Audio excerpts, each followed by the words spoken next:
其实，兽医师的工作就是在维护国内动物以及人类的健康。传染病无国界，面对人畜共通传染疾病所带来的威胁，基于健康一体 （One Health） 的原则，兽医师始终站在第一线，抵抗疾病的威胁，共同维护人类与动物的健康。透过影片，大家会使了解到兽医师工作的内容甲业务的范围相当的大。为了感谢因的辛苦，兽医师工会全国联合会伫每一年的1月6号兽医师节的时阵，拢会举办盛大的活动来慰劳这些兽医师。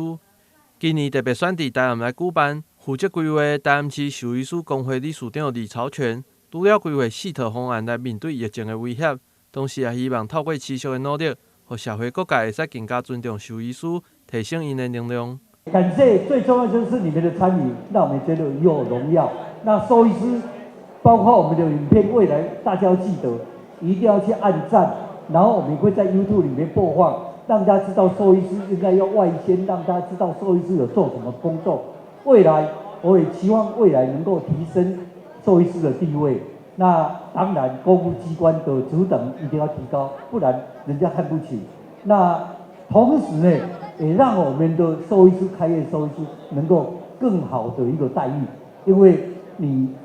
公务兽医师的提高，可能会带动一波另外这些诊疗设备。那未来我想一个开始，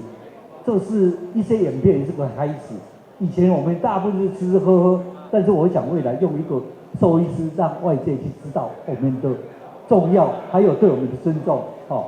因为去年伫口蹄疫拔针、甲非洲猪瘟以及武汉肺炎等工作拢相当的复杂，所以农委会等相关单位的主管也出席感谢兽医师的辛苦。立委陈以信甲大会员也拢亲自出席表达感谢。今天是兽医师节大会，在座各位，我们所有的成果都是大家的努力。今天不是只有照顾动物福利、照顾动物健康，我们也在人的健康上面，包括 COVID-19 新冠肺炎，你唔知咱兽医师我伫内底帮忙做这照顾动物、照顾人的健康。所以这件事情真的很重要。那是不是我们自己为我们自己兽医师自己拍个手，对自己赞美一下，真的是很棒，真的是很棒。那我想在过去的成果也是奠定未来的基础。那我想在立法院有委员这么支持我们，在各县市的首长这么支持我们，还有我们自己的专业，我们自己的热情，我相信咱兽医一定继续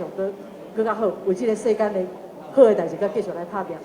同时，作为地主的市长王美特也来到现场，除了感谢大家的辛苦，也邀请兽医师会使趁机会来台南佚佗。希望说今天的年会，除了来看台南的好山好水好食物之外，最重要的是能够有一些防疫的工作，动物防疫的工作，以及这个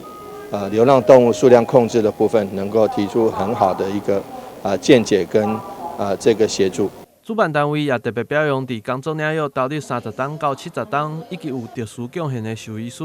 感谢因伫这领域的付出甲贡献。市民朋友如果有伫这段时间拄到兽医师，嘛千万莫袂记甲因讲一声兽医师节快乐。但新闻郭博义采访报道。